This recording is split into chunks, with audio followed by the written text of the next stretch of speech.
Ils n'ont pas joué. Ils n'ont pas joué. J'éteins la télé, je ne veux même plus rien entendre. Ils ne connaissent rien sur là. C'est l'argent, non? On n'a pas mis l'argent.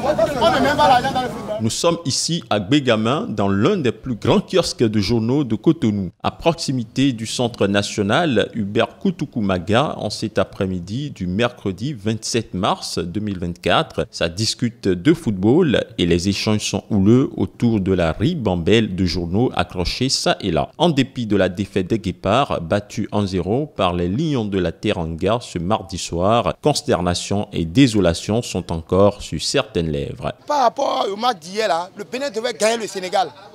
Mais tout le temps, on ne peut pas rester là et dire tout le temps, ah, ils ont bien joué, ils ont essayé.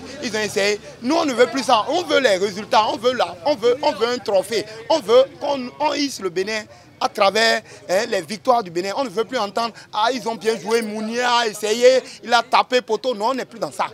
Il faut jouer, il faut gagner, on veut le résultat. Le football, c'est les résultats, c'est pas à peu près, non.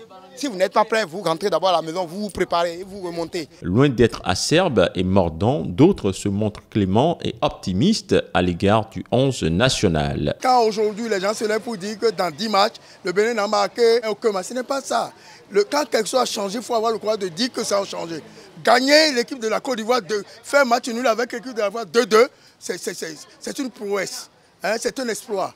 Et si le Sénégal a gagné le Bénin 1-0 en match amical, ce n'est pas encore criard pour que les gens commencent à parler. Il faut tenir compte du championnat béninois, qui n'est pas un championnat vraiment dur, un championnat qui ne va pas jusqu'à son terme.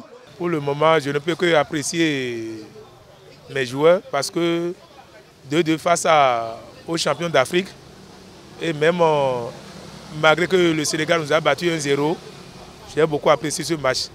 Donc, je vais leur demander de maintenir le cap pour la suite. Avant la suite de son aventure à la tête des Guépards, Gernot Rohr vient d'enchaîner 10 matchs sans victoire sur le terrain et la soif d'un premier succès se fait déjà sentir. Depuis l'arrivée de notre entraîneur, Guénot Roch, il n'a jamais eu de la victoire. Au minimum, s'il fait l'effort, c'est match nul. Ça là, vraiment, je ne sais pas, l'entraîneur... c'est pas positif du côté de l'entraîneur. S'il est une note de satisfaction qui retient l'attention, c'est bel et bien la belle prestation de certains jeunes joueurs récemment accueillis dans la tanière des Guépards. Oui, par exemple, si nous prenons le numéro 18 et Olaïtan, c'est vraiment quelqu'un qui est bon. Et puis le numéro 21, le petit qui est au Bordeaux, qui est rentré à la dernière minute.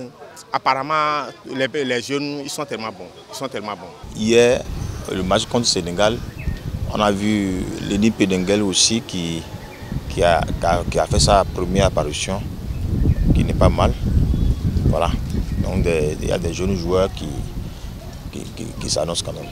À la tête des Guépards, depuis février 2023, Gernot Rohr n'a de cesse de multiplier les stratégies en vue d'un premier succès sur le terrain. La suite pour l'ex-entraîneur des Girondins de Bordeaux, ce sont les 3e et 4e journées de la campagne qualificative du Mondial 2026. Épreuve au cours desquelles Steve Mounier et ses coéquipiers iront à l'assaut des Super Eagles du Nigeria, vice-champion d'Afrique, et des Amavubi du Rwanda en juin prochain.